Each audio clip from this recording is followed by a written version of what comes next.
Miami Dolphins state of the franchise. If you are a Miami Dolphins fan, you should be feeling pretty good about the direction that this team is heading into the offseason.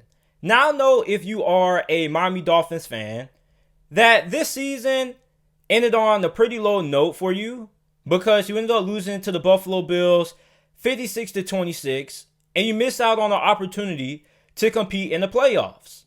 But you did end the season with a 10-6 record. And before the season began, if you were to approach a random NFL fan on the street and you would ask them, hey man, how good do you think the Miami Dolphins will be this season? Give me a win-loss prediction. A lot of people will probably say the Miami Dolphins showed a lot of promise under Brian Flores in his first year last year. But despite that, a lot of people probably will say, man, I think the Dolphins win 6 to 8 games this year. They either finish 6-10 or 8-8 at best. Well, you exceeded everybody's expectations that everybody had set in place for you before the season began. I think I had you at 6-10, 7-9. So to finish under Brian Flores in year 2 with a 10-6 record is really impressive. Now for the Dolphins, you had one of the best defenses in the NFL. You had a top 10 defense this year. And back in August, I made a video saying why the Miami Dolphins will have a top 10 defense. You have a really good front seven. Your linebackers are really good. Your defensive line is pretty good as well. You have two of the best cornerbacks in the NFL, Byron Jones and Xavier Howard. The only concern that Miami really has to address to me in the offseason on the defensive side of the football is the back end of that secondary when it comes to the safety position. I feel like they could use some slight upgrades there. But overall, that defense is really good. Now, the offense. The offense still has some work that needs to be done. As we know, Tua Tagovailoa was the starter for pretty much the second half of the season for Miami. What is your future with Tua? Because there are people out there who are pretty split on Tua. A lot of people believe that Tua's not a bust, but that Tua doesn't really have a high ceiling. And of course, with the success that Justin Herbert has had with the LA Chargers, a lot of people are going to criticize the Miami Dolphins' decision to draft Tua over Justin Herbert. But when you look at Tua, he played like a rookie. He had some rookie mistakes. He had some rookie games. He had some pretty good games. He had some pretty lackluster games. But overall, I don't know about you, but I do think that Tua has shown me enough that he will be a pretty solid quarterback in the NFL. Now, will he be as good as a Joe Burrow or Justin Herbert? Probably not, because the talent isn't there. But here's the thing. You don't have to be super talented to win games and to have success in the NFL. I think what the Miami Dolphins need to do is they need to focus more on the offense side of football, continue to build this team around Tua.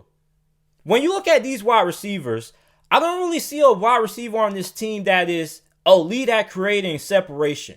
When you look at what Tua had to work with at Alabama, yes, Tua had great wide receivers at Alabama, but look at the kind of wide receivers that he had when he was the quarterback at Alabama. He had Jerry Jeudy, Henry Ruggs, Jalen Waddle, Devontae Smith.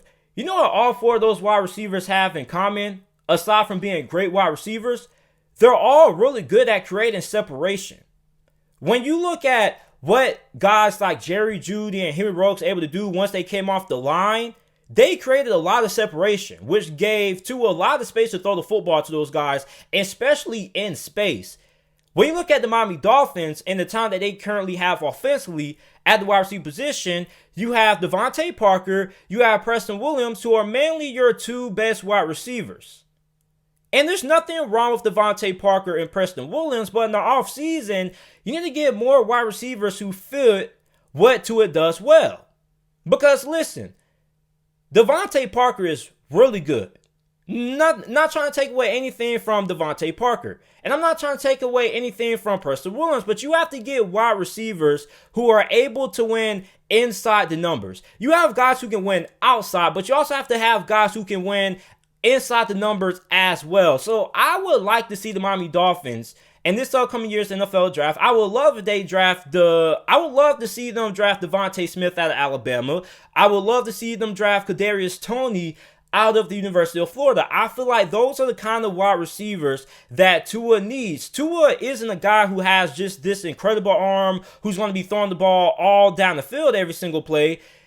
So guys like Devontae Parker and Preston Williams, guys who are more known as physical wide receivers who can win those 50-50 jump ball matchups, I don't really think those are the kind of wide receivers who you need to build around Tua. Like, yes, it's great to have those guys, but you have to have more guys who can create separation inside the numbers. You have guys on the outside who can win those jump ball matchups, but you also got to have guys inside who can win consistently inside the hashes.